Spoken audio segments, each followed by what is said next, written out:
वो सत्ता मात्र स्फूर्ति चेतना ज्ञान सब बलों का बल वही है, सब ज्ञानों का ज्ञान वही है, सब सुखों का उद्गम स्थान वही है।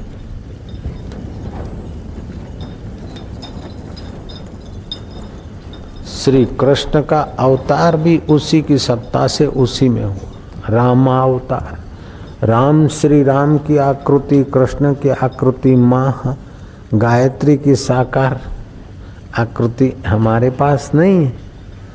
साकार रूप में उनकी मूर्ति है लेकिन गायत्री माँ नहीं। लेकिन गायत्री माँ जिससे माँ है, कृष्ण जिससे कृष्ण है, राम जिससे राम है, आप जिससे आप है, मैं जिससे मैं है, वो तो अभी भी सब में है, सदा है। सो साहिब सद सदा हजूरे, अंधा जानत ताको दूरे, गुरुवाणी ने कहा। वो साहिब सद सदा हजूर है, हाजरा हजूर जागंदी जोत, आद सत्य जुगात सत्य है भी सत्य, नानक वो से भी सत्य। वो ऐसा सत्य स्वरूप, एक होता है सत्य, दूसरा होता है सत्य। जैसे 2 और 2 4, ये सत्य है। ये मंडप है, ये कपड़े का मंडप है, आप बैठे हैं, ये सब सत्य है, सत्य नहीं। सत्य वो होता है जो तीनों कालों में एक जैसा रहे, कभी बदले नहीं। जो सत्य होता है वो चेतन भी होता है और ज्ञान स्वरूप भी होता है। सत्य ये सामाजिक व्यवस्था है कि मैं सत्य बोल रहा हूँ कि भाई ये मोहन भाई है, मैं सत्य बोल रहा हूँ कि ये सूती टुवाल है, सत्य है। लेकिन सत्य वो होता है जो आदि में सत्य हो, पहले सत्य, अभी भी है, और हम सब न रहे, सृष्टि न रहे तभी भी रहे, उसको बोलते सत्य। तो जो सत्य है वो चेतन भी है, और जो सत्य है चेतन है वो ज्ञान स्वरूप भी है, और जो ज्ञान स्वरूप है वो आनंद स्वरूप भी है, और जो सत्य है वो सदा है। जो सदा है वो सर्वत्र है। जो ज्ञान स्वरूप है वो आनंद स्वरूप है। तो सदा है, सर्वत्र है, तो यहीं भी है। अगर यहाँ छोड़कर, मेरे को छोड़कर है तो सर्वत्र नहीं हुआ, अभी नहीं, बाद में होगा, तभी सदा न हुआ। तो सत्य सदा है, सर्वत्र है, ज्ञान स्वरूप है, आनंद स्वरूप है। तो जो सर्वत्र है, सदा है, वो अभी भी है। जो सर्वत्र है वो यहाँ भी है, और जो ज्ञान स्वरूप है तो आनंद स्वरूप है। तो बाबा उसका कैसे अनुभव हो, कैसे उसका लाभ उठाए, वही पुरुष है सच्चिदानंद। असंगो अयम पुरुष केवल निर्गुणश्च। ये गुण सब माया में, उस परमेश्वर में कोई गुण नहीं, गुणातीत। त्रय गुणा विषया वेदा निस्त्रय गुणा भवा अर्जुना। जो निस्त्रय गुण हो गया अर्जुन, तो फिर कर्म बंधन नहीं लगेगा, सारे शोक दूर हो जाए। उस पुरुष को, अपने शुद्ध मैं को जान। तो जो ज्ञान है वही आनंद स्वरूप है, जो ज्ञान है वही चैतन्य स्वरूप है, और जो ज्ञान है वही सत्य है। हाँ, उस ज्ञान का फायदा लेने के साधन छोटे बड़े हो सकते हैं। कोई बुद्धू है, कोई बुद्धिवान है, कोई बुद्धिजीवी है, लेकिन इनको जो ज्ञान मिलता है वो शरीर टिकाने का, पेट भरने का फायदा लेकर मर जाते हैं। लेकिन जो गुरुमुख हैं, जो साधन भजन करके उस सत्य को पाना चाहते हैं, वे बुद्धि योगी बन जाते हैं। उनकी बुद्धि को उस पुरुष में विश्रांति मिल जाती है, योग हो जाता है, मेल हो जाता है। तो महाराज हमारा कैसे हो? भगवान कहते हैं भजताम प्रीति पूर्वकम ददामी बुद्धि योगम तम। जो मुझे प्रीति पूर्वक भजते हैं मैं उनको बुद्धि योग देता हूँ। बुद्धि तो सबके पास, मच्छर के पास भी बुद्धि है, खटमल के पास भी बुद्धि है कि नहीं है? खटमल के पास बुद्धि है कि नहीं है? मच्छर के पास बुद्धि है। जरा सा मच्छर, उसकी खोपड़ी कितनी छोटी, उसमें भी बुद्धि। बुद्धि तो ज्ञान की चेतना भी है उसमें। सत्य तो वो है जो पहले था, अभी है, बाद में रहे। असत्य उसको बोलते जो पहले नहीं था, अभी नहीं है, बाद में नहीं रहे। मिथ्या उसको बोलते कि पहले नहीं था, बाद में भी नहीं रहेगा, बीच में दिखता है। ये गुलाब का फूल दिखता है लेकिन सत्य नहीं है। गुलाब है, ये सत्य है, लेकिन ये सत्य नहीं है। पहले नहीं था, बाद में नहीं रहेगा, अभी नहीं के तरफ जा रहा। तो जगत को बोलते मिथ्या। जगत मिथ्या, शरीर मिथ्या। तो सुख भी आए संसारी तो समझो मिथ्या है। पहले नहीं था, अभी आया है, कभी चला जाएगा। दुख भी आए तो मिथ्या। तो इन सब को मिथ्या की मोहर मारते जाओ तो इंद्रियों को दौड़ धूप, मन का चिंतन, बुद्धि की दौड़ धूप कम हो जाएगी, तो आपको विश्रांति मिलेगी। जयराम जी की। इंद्रियों को और शरीर को विश्रांति मिलती तो काम करने योग्य होते हैं। बोलते बोलते थक गए, चुप हो गए, फिर बोलने का सामर्थ्य आया।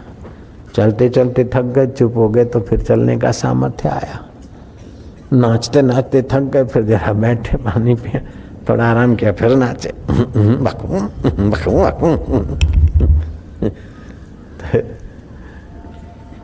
सुनते सुनते उब गए, थक गए, चले गए। फिर 1 घंटे के बाद आए तो फिर सुनने का सामर्थ्य आया। तो जैसे बीच में आराम पाते हैं विश्रांति से, फिर शक्ति आती। तो ये इंद्रियां मिथ्या, शरीर मिथ्या, लेकिन पुरुष सत्य है। उस सत्य में विश्रांति पाते हैं तो इस मिथ्या में भी थोड़ा बल आ जाता है। लेकिन मिथ्या साधन कितना बल रखे।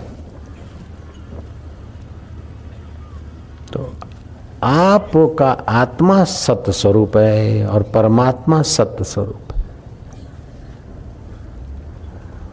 आद सत्य, ऐसा नहीं कहा आद सत्य, आद सत्य, जुगात सत्य, है भी सत्य, नानक हो से भी सत्य। सत्यम ज्ञानम अनंतम ब्रह्म। सत्य स्वरूप, ज्ञान स्वरूप, आनंद, आनंद स्वरूप ब्रह्म है। तो जो व्यापक है तो उस परमेश्वर को ब्रह्म बोलते हैं। अंतःकरण में है तो उसको जीवात्मा बोल देते हैं, वही का वही। और अवतार के अंतःकरण में है तो उसको भगवान बोलते हैं।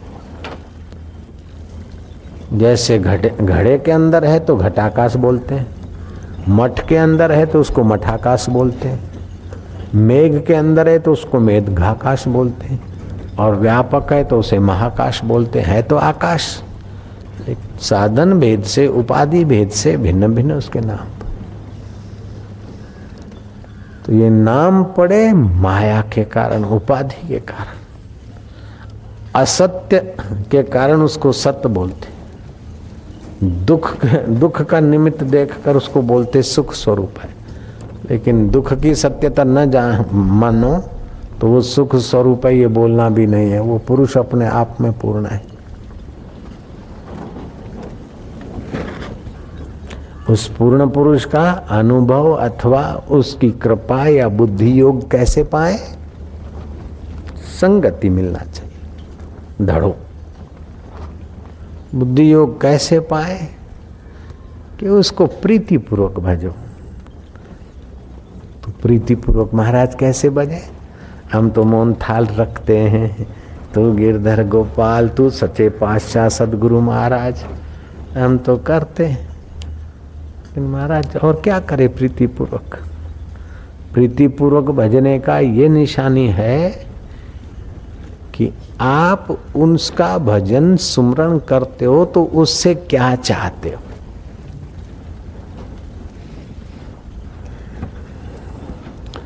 महाराज हम ये चाहते हैं कि हमारा शरीर स्वस्थ रहे, हमारा काम धंधा अच्छा चले, घर में संप रहे, समाज में इज्जत आबरू रहे, वो चाहते हैं भगवान से।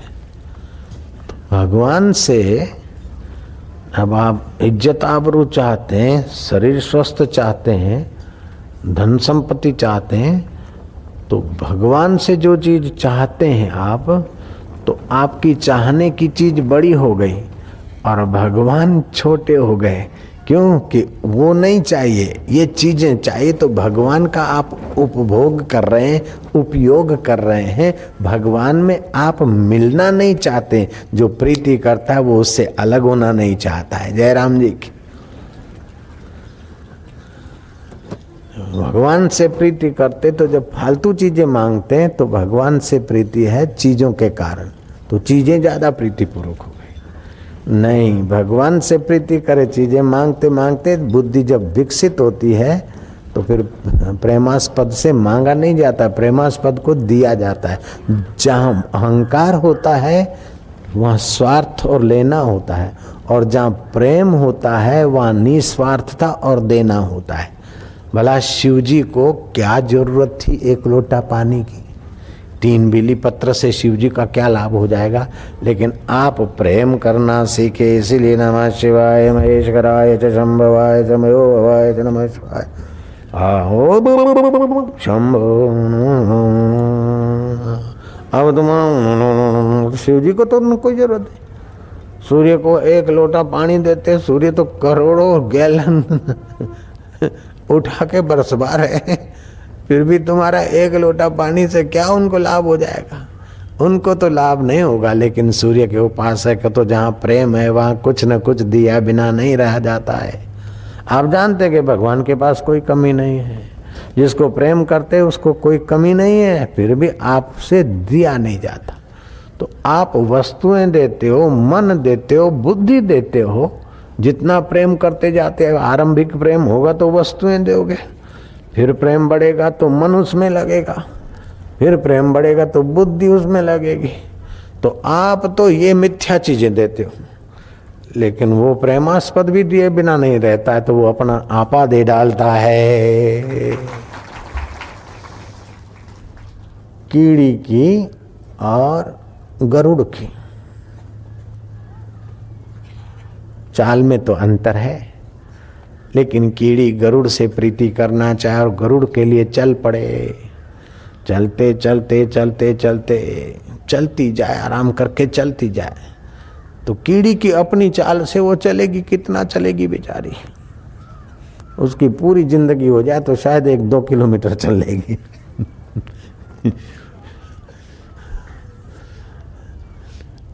गरुड़ को पता चले कि कीड़ी मेरे लिए चल रही, तो गरुड़ अपनी चाल से चलेगा। सामवेद की ऋचाओं का गान करता हुआ धड़ाक मिलेगा। कंगाल और बड़ा सम्राट, कंगाल सम्राट को चाहे, सम्राट को दे तो क्या देगा? बाजरे की रोटी खा लो साहब, ये फाफड़े खा लो, 1 कप चाय पी लो, खटिया पे बैठो, मेरे झोपड़े में आओ। तो कंगाल स्वागत करेगा सम्राट का तो अपनी हैसियत के अनुसार करेगा, लेकिन सम्राट जब कंगाल का स्वागत करने लगेगा तो वो अपनी महिमा के अनुसार करेगा। ऐसे अंतःकरण अवच्छिन्न अपने को मैं मानने वाला क्या देगा? 1 लोटा पानी दे देगा, थोड़े बिली पत्र दे देगा, थोड़ी देर ताली ठोक देगा, कृष्ण गोविंद हरे मुरारी नाथ हरि ओम हरि ओम हरि ओम। जीव क्या करेगा बेचारा? हरि ओम करो तो।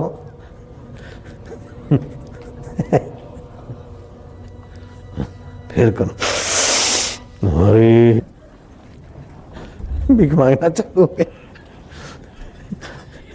क्या करेगा बेचारा?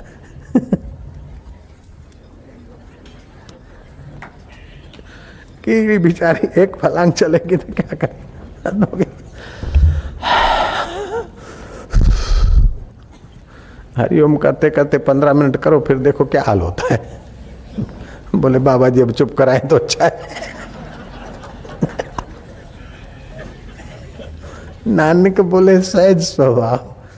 हर की पौड़ी पे बहुत लोग हारमोनियम करके दाढ़ी बाड़ी बना के वो बना के गाते बजाते हैं।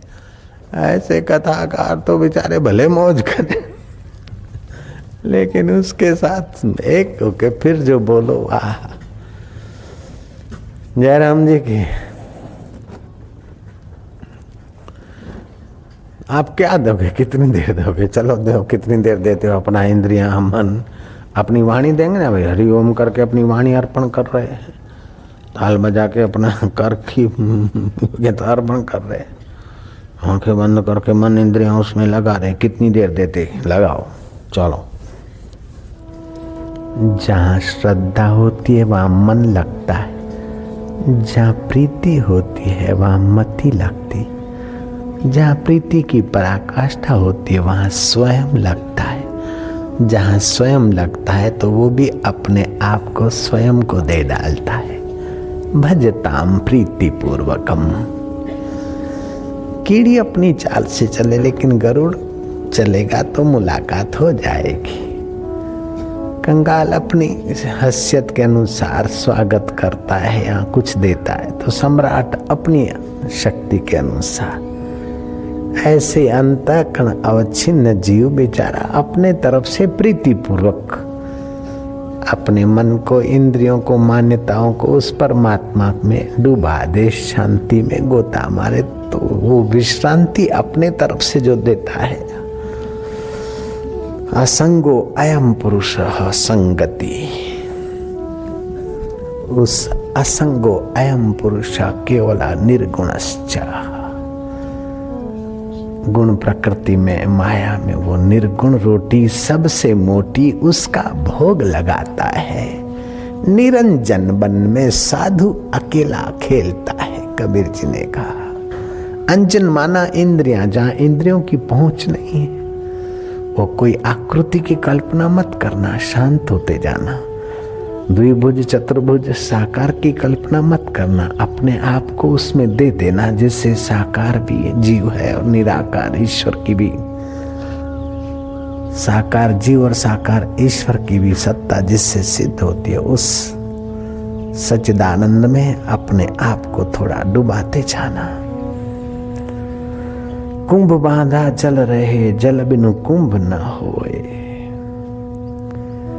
मटके से बंधा हुआ पानी मटके में रहता है, लेकिन पानी के बिना तो मिट्टी से मटका भी तो नहीं बन सकता है। कुंभे बांधा जल रहे, जल बिनु कुंभ न होए। ज्ञाने बांधा मन रहे, मन बिनु ज्ञान न होए। मन से ही तो ज्ञान होगा, मन उस परमेश्वर में डूबाओगे। ज्ञान से ही मन की सिद्धि होती है, और मन बिना ज्ञान का पता नहीं चलता। मन में ज्ञान के संस्कार पड़ने दो, मन को ज्ञान स्वरूप में, पुरुष में विश्रांति पाने दो। बिना अनुभव के वो हाल हो जाते कहानियां और कथाओं करने वालों बेचारों के।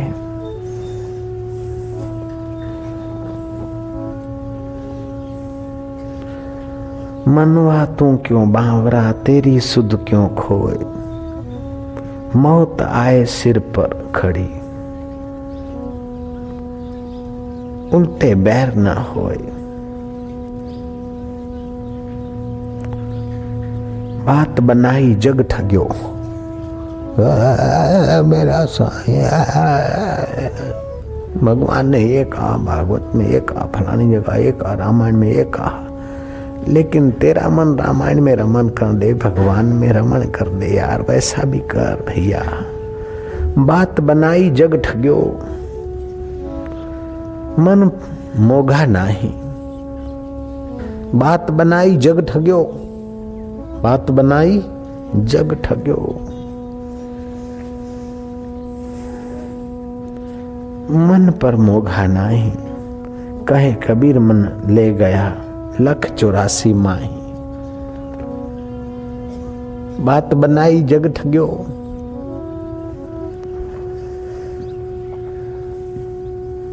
मन पर मोघा नाही।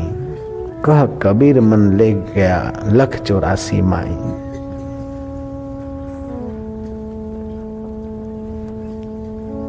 मनवा तू क्यों बावरा तेरी सुधी क्यों खोए, मौत आए सिर पर खड़ी उल्टे बैर न होए। अपनी योग्यता का, अपनी मन मति का, अपने बल का सदुपयोग करें। विवेक का आदर करने से दोषों का अभाव हो जाता है।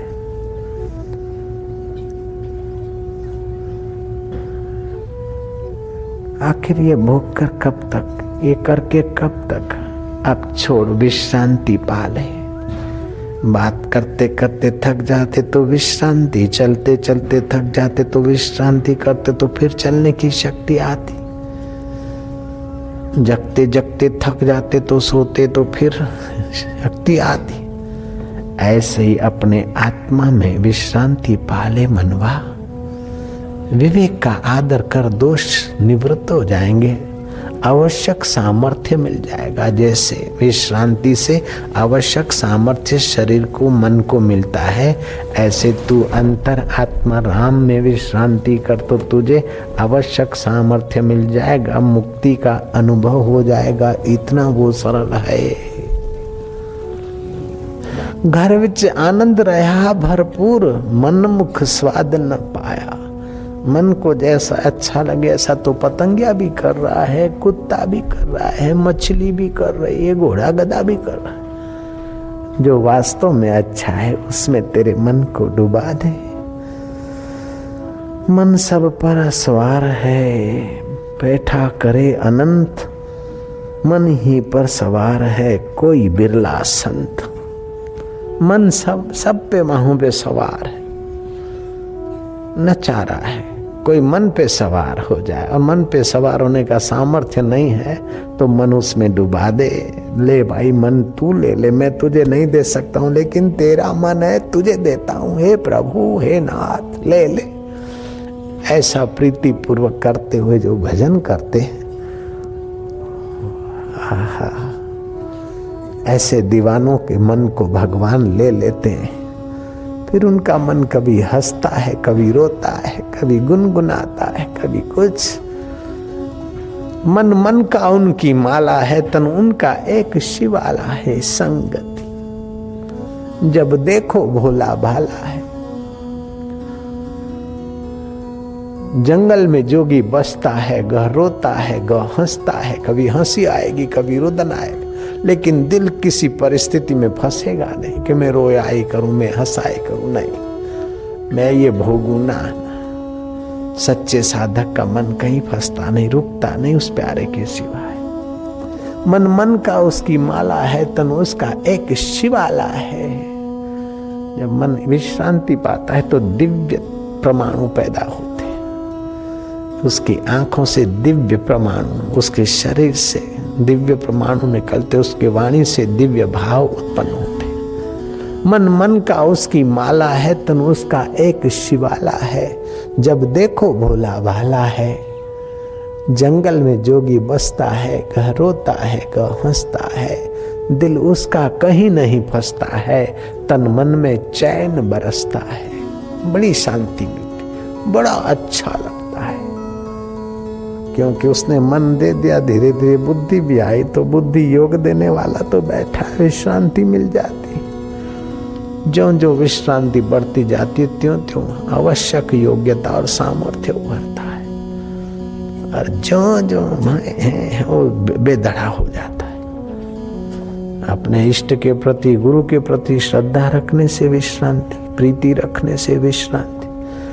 अपने आत्मदेव के प्रति, गुरु कहो, इष्ट देव कहो, आत्मा कहो, सब एक ही तत्व के रूप है।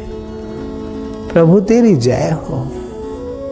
उसे प्यार करो ना, ध्यान मत करना, तप मत करना, कर्ता बना रहेगा।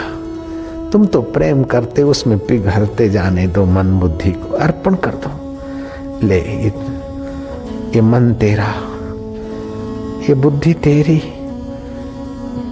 मैं भी तेरा हूं वास्तव में। तो लेकिन माँ बात कि फलाने का पापा हूँ, फलाने की पत्नी हूँ, फलाने का पति हूँ, ये सब मिथ्या है। मैं तेरा तू मेरा, सच्ची बात है, अल्लाह कसम। शरीर मिथ्या तो पति होना भी मिथ्या, पत्नी होना भी मिथ्या, दुखी होना भी मिथ्या, सुखी होना भी मिथ्या। आत्मा सत्य और परमात्मा सत्य। मैं तेरा हूं और तू मेरा, ये बिल्कुल सत्य है। अगले जन्म का बाप नहीं था फिर भी तू मेरा ही था। अगले जन्म वाला शरीर नहीं है, अगले जन्म वाला बाप नहीं, अगले जन्म वाली माँ नहीं, लेकिन अगले जन्म में भी चैतन्य आत्मा तू तो मेरा था, अभी भी है। बचपन के मित्र नहीं है, बचपन के सुख दुख नहीं है, लेकिन बचपन में जो तू मेरे दिल में धड़कने चला था, अभी भी तू वही है। हम जान गए तुझे, तू वही का वही है। जवानी उभरी, जवानी के दोस्त मिले, कुछ दुश्मन हो गए, कुछ मित्र हो गए, कुछ भूल गए, कुछ भाग गए, लेकिन तू वही का वही। बुढ़ापा आया, कई जवान चले गए, कई बूढ़े आए मिले चले गए, लेकिन तू वही का वही। अब मौत भी आएगी, बीमारियां भी आएगी जाएगी, मौत भी आएगी और चली जाएगी, लेकिन ये जीव आत्मा का चैतन्य परमात्मा तू वही का वही। तेरे को कहीं देखा है? मन इंद्रियां लीन होती है, विश्रांति भरता है, सुबह ताजा बनाता है। जब ध्यान करते तो हम स्वयं तेरे सुख से सुखमय ज्ञानमय हो जाते। हम तुझे थोड़ा थोड़ा जानित, लेकिन वो तेरी कृपा है बाबा। हम जानने वाले तेरे से अलग रहते तो अनजान होते, तेरे में डूबते हैं तो जानकारियां मिलती। विज्ञानी भी खोजते खोजते मैं और मेरे को भूलता है, उसमें डूबता है, तब जानकारियां लाता है अपनी मन बुद्धि में। साहिब तेरी साहिबी घट घट रही समाए, जैसे मेहंदी बीच में लाली रही छुपाए। वाह!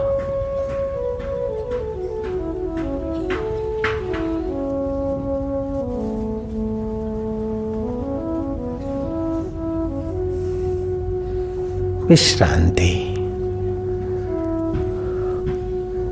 मधुर शांति। काम बिगाड़े भक्ति को, काम विकार और कामनाएं भक्ति को बिगाड़ते, भक्ति के रस को बिगाड़ देते। ज्ञान बिगाड़े क्रोध, क्रोध आने से ज्ञान की निष्ठा गड़बड़ हो जाती। लोभ वैराग्य बिगाड़ दे, लोभ बढ़ता है तो वैराग्य ढीला हो जाता है। मोह बिगाड़े बोध, जे विषया संतन तजे, जे विषया संतन तजे, मूड ताही लिपटात। जिन विषय विकारों को संत तुच्छ समझकर, फंसाने वाले समझकर छोड़ देते संत लोग, भोग को, विषय विकारों को। जे विषया संतन तजे, मूड ताही लिपटात। जो नर डारे वमन कर, स्वान स्वाद सो खात। जैसे मनुष्य वमन कर देता, लेकिन कुत्ता पूंछ चुलाते हुए चाटता है, ऐसे ही जो विवेकी हैं, जन्मों का अंत करने के तरफ चल पड़े हैं, ऐसे संत इन विषय विकारों को, चबाना चबीना को छोड़े हैं, मूड वही खाया करे। जैसे विवेकी उल्टी करता और कुत्ता पूंछ हिला के खावे, ऐसे ही समुद्र मंथन और रत्न निकले। उन बाह्य रत्नों के पीछे जो लगे वो अमृत कुंभ से वंचित रह गए। लेकिन अमृत कुंभ निकला, देव असुर मिलकर अमरता सब चाहते। आपकी आसुरी वृत्ति भी अमर सुख, सदा सुख चाहती है, और देवी वृत्ति भी सुख चाहती है। अमृत का घड़ा निकला, उसकी सुरक्षा के लिए बृहस्पति और अमृत कुंभ को ले जाने वाले जयंत की कथा पौराणिक है। और ये पौराणिक कथा शास्त्रीय कथा के पीछे एक तात्विक अमृत की खबर है। दो वस्तु के मेल से तीसरी चीज का प्रागट्य होता है। दो व्यक्तियों के विचार से तीसरा एक नया विचार, नई दृष्टि मिलती है। दो रंगों के मेल से तीसरा रंग उत्पन्न हो जाता है। ऐसे ही ग्रह, नक्षत्र और स्थान की विशेष व्यवस्था के मेल से चित्त में प्रसन्नता और छुपे हुए आत्म अमृत का प्रागट्य होता है। यही महाकुंभ का उद्देश्य है। जय राम जी की। हर 3 वर्ष में ग्रह नक्षत्रों की वह दशा होती है। उन तीर्थों में प्रयाग, नासिक, इलाहाबाद और हरिद्वार। तो ऐसा नहीं कि वो कुंभ लेकर निकले और जहां जहां कुंभ के अमृत के छींटे पड़े वो अमृत अभी बना हुआ है और अब हम आकर गंगा नहाएंगे अथवा कहाँ इलाहाबाद में नहाएंगे तो वो पुराना अमृत हमें मिलेगा।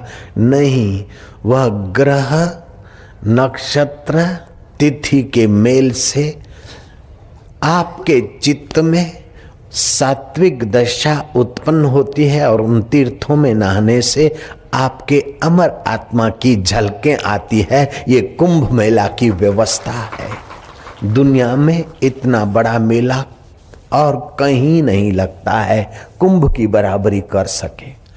और इसमें तमाम मत के, तमाम पंथों के, तमाम मान्यताओं वाले, तमाम नात जात वाले लोग एक ही उस अमरधारा की मधुरता में प्रसन्न होते हैं।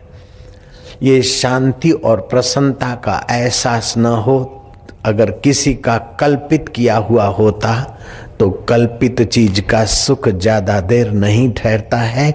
इसके पीछे शाश्वत सत्य के संकेत हैं और अमरता के उस आंदोलन का लाभ होता है। इसलिए महीनों भर कोई मेला चला रहे, 2-2 महीना मेला चलता रहे और इतने हजारों नहीं लाखों की तादाद में लोग, और ऐरे गहरे नहीं, मेले की भीड़ के धक्का धक्की का आनंद लेने वाले लोग कहीं होते हैं तो 1 आध दिन का मेला होता है। लेकिन यहाँ तो बुद्धिमान लोग, हजारों लाखों की संख्या में समझदार लोग, हजारों की संख्या में साधु संत महंत मंडलेश्वर आदि एकत्रित होते हैं और महीनों इस धरती पर रहते हैं। तो जरूर कुछ रहस्य है जो ऐसे घोर कूड़ कपट है, दंगा मुकदमे भरे आदि के गंदे वातावरण में जीने वाला मानव सैलाव भी इस अमरता की कुछ बूंदे पाकर शांति, आनंद और माधुर्य का एहसास करता है। धन्य है भारत संस्कृति और धन्य है देव और आसुरी वृत्तियों को मंद्राचल और वासुकी का सहयोग लेकर मंथन करते करते अपने चित्रूपी सागर से चैतन्य का अमृत खोजने की व्यवस्था। हम लोग सचमुच बड़भागी हैं जो हमें अपने मूल अमृत स्वभाव आत्मा की ओर ले जाने वाला वातावरण और सत्संग भी मिलता है। भगवान कृष्ण गीता में कहते हैं, वासांसी जीर्णानि यथा विहाय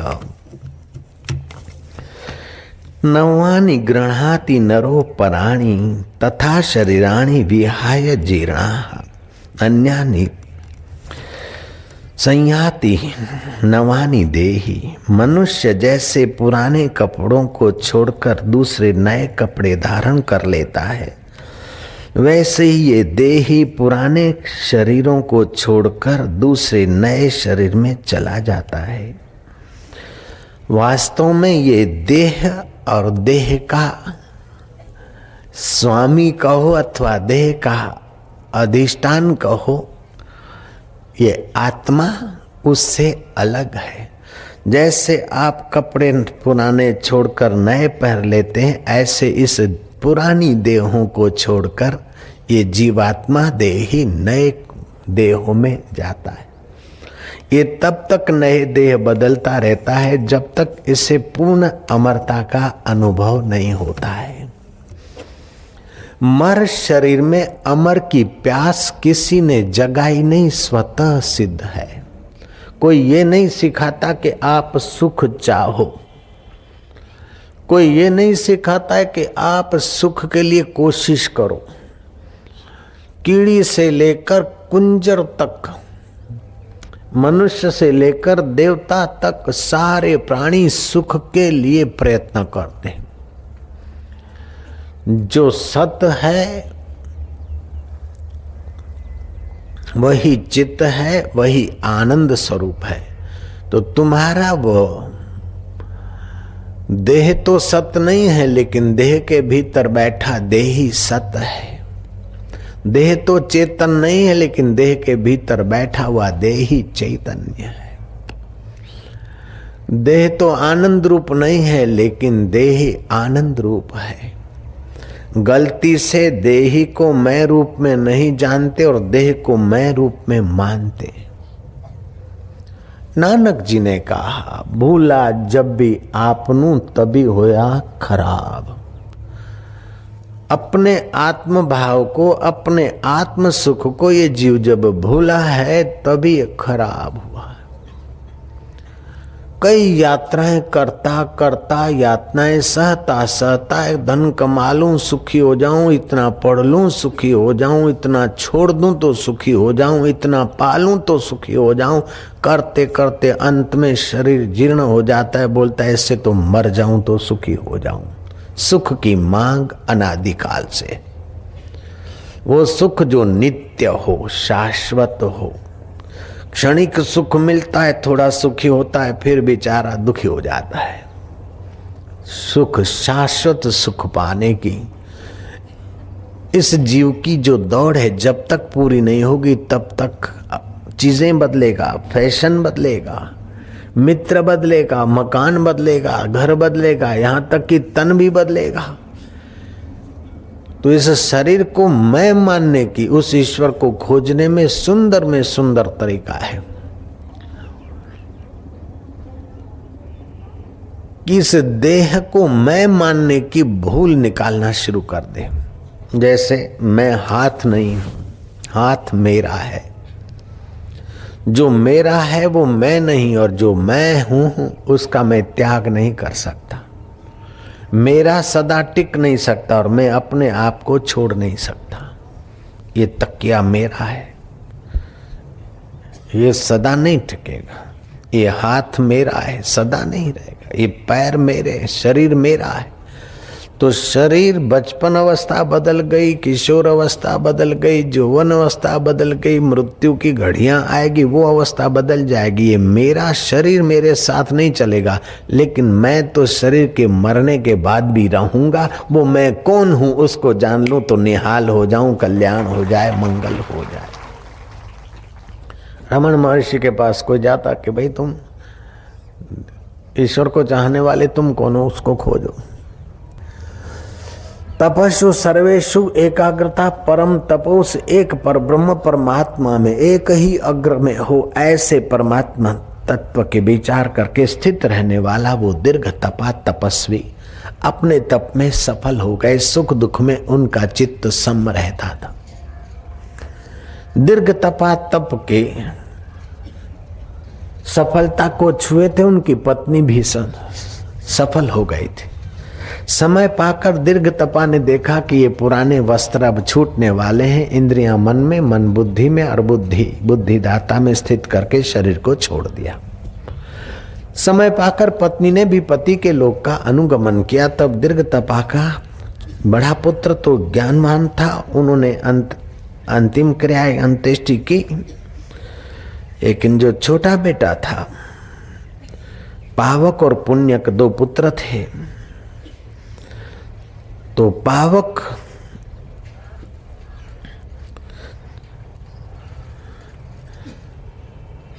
छोटा ज्ञातज्ञ नहीं था और पुण्यक जानता था। पुण्यक ने कहा कि भैया तू किसके लिए रोता है? अगर रोना है तो ज्ञान से सोच, तो जिनके लिए रोता है वे तेरे यही माता पिता नहीं है। तमाम जन्मों में तमाम तेरे माता पिता और बंधु हुए हैं, तमाम तूने शरीर धारण किए हैं। एक बार तू बंग देश में मृग हुआ था, मृगिणी तेरी माँ थी और मृग तेरा बाप था। जम्बूद्वीप में एक बार महेंद्र पर्वत के निकट ही तूने पशु का शरीर धारण किया था। एक बार तू हंस हुआ था और हंस का शरीर छोड़ने के बाद तू वृक्ष की योनि में आया था, और वृक्ष की योनि में था, जंगल में था, सिंह आते जाते तुझे दिखते अपने। उस चिंतना से तू फिर सिंह हुआ। दशारण्य देश में तू वानर हुआ और कई कई देश में तू हाथी हुआ। तुषारण्य देश में तू राजा का पुत्र बना और शैलव देश में तू एक बार गधा बना था।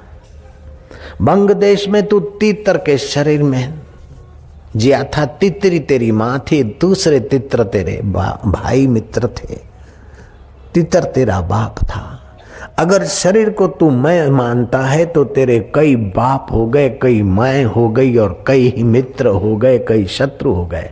लेकिन जहां से मैं उठता है उस आत्मा को मैं मानता है तो वो परमात्मा अनादिकाल से वो तेरा था, है और रहेगा। उसी का तू चिंतन करके मुक्त हो जा। देह की ममता कब तक करेगा? वासांसी जीर्णानी यथा विहाय, श्री कृष्ण कहते। जैसे पुराने कपड़े उतार के नए पहने जाते हैं, ऐसे ये जीव पुराने शरीर छोड़कर नए धारण करता रहता है और ये तब तक यातनाएं सहता रहता है, माता के गर्भों में लटकता रहता है, पिता के शरीर से पटका जाता है, जब तक वो असली अपने आत्मदेव को, अपने शुद्ध मय स्वरूप को नहीं जानता है। ज्ञान, वैराग्य और भक्ति, भक्ति भावों को रसमय करेगी, भगवतमय करेगी, और ज्ञान भगवान के स्वरूप की खबर देगा, और वैराग्य प्रपंच के दुखों से उपराम कर देगा। तो मुक्त आत्मा हो जाएगा। जैसे हमारे पिता दीर्घ तपा और माता अपने मुक्त शुद्ध बुद्ध स्वरूप को पाकर शरीर को एक पुराना वस्त्र समझ के छोड़ दी, ऐसे ही तुम इस शरीर में रहते हुए शरीर का अभिमान छोड़ दोगे। कर्म करते हुए कर्म में कर्तापन की बुद्धि बदल जाएगी। अकर्तृत्व अभोक्तृत्व स्व आत्मने मन्यते यदाह, अष्टावक्र संहिता ने कहा। अष्टावक्र मुनि जनक को कहते हैं कि जब ये जीव अपने अकर्ता और अभोक्ता स्वभाव को मानने लगता है तो उसके सारे कर्म बंधन और सारी वासनाएं क्षीण हो जाती। अनुभवी संत कहते हैं कभी न छूटे पिंड दुखों से जिसे ब्रह्म का ज्ञान नहीं। एक तो ये स्थूल शरीर है, दूसरा सूक्ष्म शरीर है, तीसरा कारण शरीर है। इन तीनों शरीरों में जो व्याप्त चैतन्य है जिससे मैं उत्पन्न होती है, उस मैं के मूल को नानक जी कहते हैं भूलिया जब भी आपनु तभी हुआ खराब। अपने शुद्ध उस अकाल पुरुष के चेतन स्वभाव को भूला और हाड़ मांस के शरीर को मैं माना और शरीर के संबंधी वस्तु व्यक्तियों को मेरा माना, तभी से ये खराब हुआ। भूलिया जब भी आपनु तभी होया खराब। सो साहिब सद सदा हजूरे, अंधा जानत ताको दूरे। वो हाजरा हजूर है, जागंदी जोत है, आद सत जुगात सत है भी सत, नानक हो से भी सत। ऐसे सत स्वरूप को न जानने के कारण असत मैं शरीर को मान लेता है, असत शरीर को मैं मान लेता है, बदलने वाले वस्तु और पदार्थों को मेरा मान लेता है। पदार्थ कभी नहीं कहते, हाँ हम ही कहते हैं कि ये गहने मेरे, गहने कभी नहीं कहते कि सेठानी हम तुम्हारे हैं, जयराम जी की। हम ही कहते कि मकान और फैक्ट्री हमारी है, फैक्ट्री और मकान कभी नहीं कहते कि हम तुम्हारे। पिक्चर वाले गाते जब तक रहेंगे चांद सितारे, हम है तुम्हारे तुम हो हमारे, परदेसी तुम भूल न जाना। आधा घंटे के बाद तो झगड़ा हो जाता है, तो दूसरी फिल्म में एक दूसरे के शत्रु का रोल अदा करते हैं। अब उनके गाने सुनकर आज का नया जनरेशन बोले जब तक रहेंगे चांद सितारे, हम है तुम्हारे तुम हो हमारे, सरासर ना समझी है। बाहर के मित्र तुम्हारे हमारे तो नहीं रहते, ये शरीर भी तुम्हारा साथ नहीं देता। चांद सितारे तो क्या भाई, कल क्या हो जाए कोई पता नहीं। जय राम जी की। लेकिन तुम्हारा परमेश्वर तो चांद सितारे रहे तब भी तुम्हारा है, और चांद सितारे महाप्रलय में गायब हो जाए तभी भी जो तुम्हारा साथ नहीं छोड़ता है, उस सच्चिदानंद को जान लो। भागवत में पहला श्लोक आता है, सच्चिदानंद रूपाय। जो सत्य है उसकी सत्यता से जगत की क्रिया, चेतनता से ज्ञान होता है, उसके आनंदता से संसार में कुछ झलक मिलती है सुख की। जरा सी सुख की झलक के लिए कितना कितना करते हैं, अगर ज्ञान हो जाए, उसमें प्रीति और ध्यान हो जाए तो सुख ही सुख है, माधुर्य ही माधुर्य है। जिसको कहीं अपना मित्र मिलता है तो उसको कितना मजा आता है। कभी कभी कहीं कहीं अपना स्नेही मिल जाता है तो आनंद आता है, लेकिन जिसको ज्ञान हो जाता है उसको अपना स्नेही जहां तहां भासता है तो उसके आनंद का क्या कहना। वो पुरुष तो ऐसा हो जाता है, राम तीर्थ कहते कभी चबावे चना चबीना, कभी लपटा ले खीरांदी, वाहरे मौज फकीरांदी। कभी तो ओढ़े शाल दुशाले, कभी गुदड़ियां लीरांदी, वाहरे मौज फकीरांदी। मंग तंग के टुकड़े खांदे, इन बाबाओं से पूछो क्या रोज एक जैसा मिलता है क्या भंडारा, अथवा रोज एक जैसी कड़ी दाल चावल मिलते क्या? कभी कहीं हड़दूत भी हो जाते, कभी कुछ भी हो जाता है। लेकिन चलो भाई, दे उसका भला ना दे उसका भला। जय जय सिया राम। कभी फूंक मार भी देते बाबा लोग, भैंसा कैसा बना। एक बार समर्थ रामदास मधुकरी करते करते ऐसी जगह पर पहुंचे जो माइक बड़ी झगड़ाखोर थी, ऐसी चंडी रूपा थी कि अड़ोस पड़ोस में नाक में दम कर दिया था। पति तो तौबा पुकार गया, लेकिन पड़ोसियों ने भी देखा कि हम कोई पूर्व जन्म का पाप का फल भोग रहे कि ऐसी पड़ोसन मिली। उस जमाने में कोटा स्टोन अथवा सीमेंट कंक्रीट के फर्श वाले घर नहीं होते थे, लीपण करते थे, गाय के गोबर मिट्टी, और लीपण के लिए कपड़ा रखती थी कि हाथ में लग ना जाए। तो 2-3 दिन पहले का गोबर और मिट्टी का घोल बना कर रखा और लीप रही थी और किसी से झगड़ भी रही थी। इतने में शिवाजी महाराज के गुरु समर्थ रामदास आ गए। जय जय रघुवीर समर्थ, नारायण हरि भिक्षाम देहि। उसने उठाया माई ने, जिससे लीप पोत रही थी, अभी रोटी बनाकर यूं बैठी और आ गए। जय जय रघुवीर समर्थ भिक्षाम दे, तेरे बाप का है, तेरा ऐसा है। साधु के बच्चे काम धंधा करने से डरते, मुफ्त का खाते फिरते। वो जो मिट्टी और गोबर की गंदगी के घोल से गंद कपड़ा था, दे मारा समर्थ के मुंह पे। अब दुख का प्रसंग तो है भैया जय राम जी की, लेकिन दुखी होना न होना वो आपके हाथ की बात है। नजरें बदली तो निजारे बदले, किश्ती ने बदले रुख तो किनारे बदले। समर्थ ने वो मुंह पे लगा हुआ गोबर और मिट्टी के घोल वाला कपड़े का टुकड़ा लिया। जय जय सिया राम, कुछ तो दिया कुछ तो दिया। गए सरिता पर हाथ पैर धोए, उस कपड़े को धोया, दूसरे घर से भिक्षा ली, भोजन किया। शाम हुई, दिया जलाना था, देखा कि उस माई बड़ी अशांत है बेचारी, खाली तो नहीं भेजा, कुछ तो दिया। वो कपड़ा जो धो के सुखाया था, उस कपड़े में से थोड़ी लीरी निकाल के बाती बनाई। बाती और दिए में घी डालकर वो बाती जलाई। रोज उस कपड़े से थोड़ा टुकड़ा फाड़ के बाती बनाते और उसकी बाती भजन में काम लाते। अब जयराम जी बोलना पड़ेगा, साधु बाबा भी बोलेंगे सब, जय जय सिया राम साहेब बंदगी। कबीर पंथी होते हैं उनको साहेब बोलने में आनंद आता है, और नाथ संप्रदाय के होते हैं उनको अलग बोलने में आनंद आता है। रामानंदी और वल्लभाचार्य उनको जय जय सिया राम बोलने में ज्यादा मजा आता है। जय जय सिया राम, दंडवत महाराज। और वृंदावन में तो जिस किसी को देखो तो गुरु गुरु बोलते सबको। गुरु कहाँ जा रहे हैं? बोले बाजार जा रहा हूँ। गुरु जरा मेरा जूता सिलाते आना।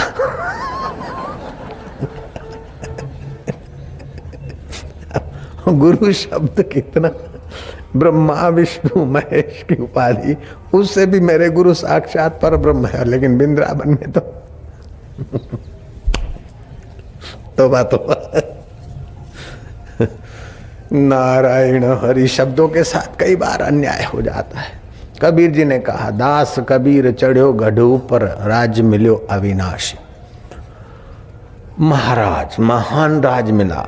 राजा को तो विषय बेकार वस्तुएं संभाल कर, टैक्स लेकर, फोर्स रख कर, खजाने संभाल कर, फिर कई वस्तुओं का उपभोग करके मजा लेना पड़ता है। मेरा इतना बड़ा राज है, मेरा इतना बड़ा कोष है, अहंकार का सुख मिलता है। लेकिन महाराज को तो अहंकार रहित होते हुए और इतनी मजूरी करे बिना महाराजों को सुख मिलता है। इसलिए राजा से भी बड़ा पद महाराज का माना जाता है। अब महाराज जिसको अविनाशी राज मिला है, ऊंचे आ गए विषय विकारों से, उनको बोला जाता है महाराज। लेकिन आजकल तो रसोई बनाने वाले को भी महाराज बोलते, भीख मांगने वाले को भी महाराज बोलते। जिससे जान छुड़ानी हो, अरे ले भाई ये 10 पैसे, जा महाराज जा। शब्दों के साथ कई बार अन्याय होता है।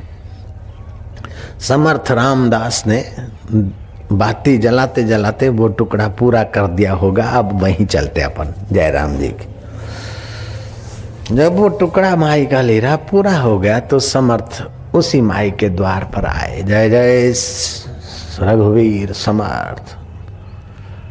उस समर्थ की दर्शन करते ही माई का हृदय बदल गया कि महाराज कुछ दिन पहले तुम आए थे और मैंने मिट्टी और गोबर से सनी वो कपड़े की लीरी मुंह पर दे मारी और आप कुछ भी नहीं बोले। महाराज मैं तो झगड़ा खोर मारी, महाराज आप मेरे को माफ कर दीजिए। बोले बहन कुछ न देने की बजाय वो लीरी दी और मैं रोज दिया जलाता था। तेरी लीरी से मेरे जीवन में प्रकाश हुआ तो मेरा राम जी तेरे जीवन में भी प्रकाश कर दे। माई फुट फुट के चरणों पर पड़ी,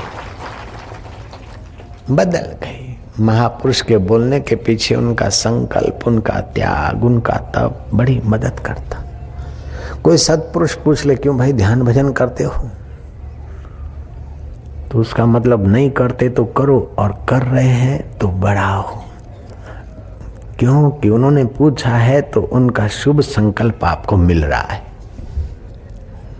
जयराम जी की उनका त्याग, तप और शुभ संकल्प बड़ी मदद करता है। ऐसे आत्मरामी संतों की आंखों से आध्यात्मिक परमाणु निकलते। उनकी वाणी से परमात्मा तत्व को छूकर जो वचन निकलते वो भी चित्त को शांति देते। उनको छूकर जो हवाएं जाती है अथवा उनके शरीर के रोमकूप से जो वेव्स निकलते। अभी तो कैमरा भी डेवलप हुए कि फोटो लेते तो हर एक इंसान की आभा उसके इर्द गिर्द कलरों के रूप में कैमरा पकड़ता है। लेकिन वो आध्यात्मिक आभा, अति सूक्ष्म आभा तो कैमरा भी नहीं पकड़ सकता। ऐसी महापुरुषों की होती। आभा मंडल के ज्ञाता लोग बोलते हैं कि हर मनुष्य के इर्द गिर्द अपने वाइब्रेशन होते। साधारण आदमी के इर्द गिर्द उसके वेव्स 1 फुट की गोलाई में होते, 1 फुट के व्यास त्रिज्या में होते। जो आदमी काम में या क्रोध के भाव में आ जाते है उसकी 7 फुट की त्रिज्या बन जाती है गोलाई में, उसके वही वाइब्रेशन होगा। लेकिन जो आत्मरामी संत है उनकी 50 गज की त्रिज्या में चहु और मतलब 150 फीट चारों तरफ व्यास बन जाता, गोलाई में। उस रेंज में जो लोग जाते हैं उनके चित्त में सात्विक विचार और उन्हीं के शुभ भाव आंदोलन उनको मिलते हैं। तो वही जब से ये कुंभ का मेला आरंभ हुआ तब से लेकर इन तीर्थों में कितने महापुरुष आए होंगे, कितने भक्त आए होंगे, कितने जति जोगी आए होंगे। बहुत सारे संत उच्च कोटि के होते हैं, बहुत सारे संत साधक कोटि के होते हैं, बहुत सारे संत कर्मकांड कोटि के होते हैं। वो संत और भक्तों में भी कई छुपे लाल होते हैं, गृहस्थ में भी कई छुपे हुए महापुरुष होते हैं। तो उस धरती पर जहाँ जो काम किया जाता है वहाँ उसी प्रकार के आंदोलन वाइब्रेशन बहुत समय तक रहते हैं। जैसे सिनेमा थिएटर में चले जाओ तो गाना गाने की इच्छा होगी, किसी अनजान को ले जाओ गाना गाना नहीं जानता फिर भी वो थिएटर के वाइब्रेशन में आएगा तो कॉलर ठीक करेगा, अपना बाल सजाएगा, ये चालू कर देगा। और किसी सत्संग मंडप में निपट निराले को ले जाए तो फिर हाथ जुड़ जाएंगे, सिर झुक जाएगा, अहम थोड़ा गलित होने लगेगा। राम राम हरि ओम जय श्री राम नमस्ते, ये शुभ भाव आने ही लगते हैं। ऐसे ऐसे लोग थे भारत में जो अपना चौका हर रोज गाय के गोबर से लीप कर अपने रसोड़े में रसोई बनाते थे। ऐसे चुस्त काशी के ब्राह्मण अथवा काशी के भक्त थे। जब अमेरिका गए आए तो धीरे धीरे देखा कि सब खा रहे पी रहे, तो अब नहीं खाते तो बुद्धू ठहरते, तो फिर दम्भ करना पड़ता है। नहीं चाहते हुए भी गंदी चीज खाना, ये भी एक प्रकार का दम्भ है, पाखंड है। जयराम जी की उचित नहीं है, लेकिन लोग हमें बुद्धू मानेंगे इसलिए खा लो कर लो, ये भी दम्भ में गिना गया। चलो थोड़ा सा खा लेते हैं, फिर थोड़ा सा ये कोक पी लेते, थोड़ा सा फलाना कर लेते। ऐसे करते करते करते अब टेबलों पे खाते, गौ का मांस छोड़कर बाकी का अंडा फंडा भी खाते। और कुछ तो ऐसे भी बोलते हैं कि हिंदुस्तान में तो गौ का मांस नहीं खाना चाहिए, क्यों कि वो तो कृष्ण की गाय है, और यहाँ तो सींग बिना वाली गाय है, जर्सी गाय है, इसके लिए तो चल जाता होगा बाबा।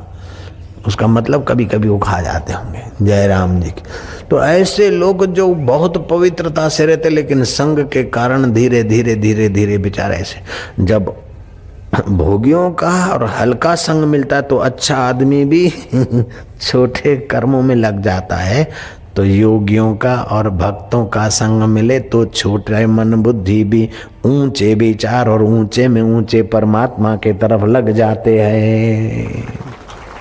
रामायण ने ठीक कहा है, प्रथमा भक्ति संतन कर संगा, भक्ति का पहला सोपान है सत्संग, दूसरा रति मम कथा प्रसंगा, तीसरा भक्ति अमा।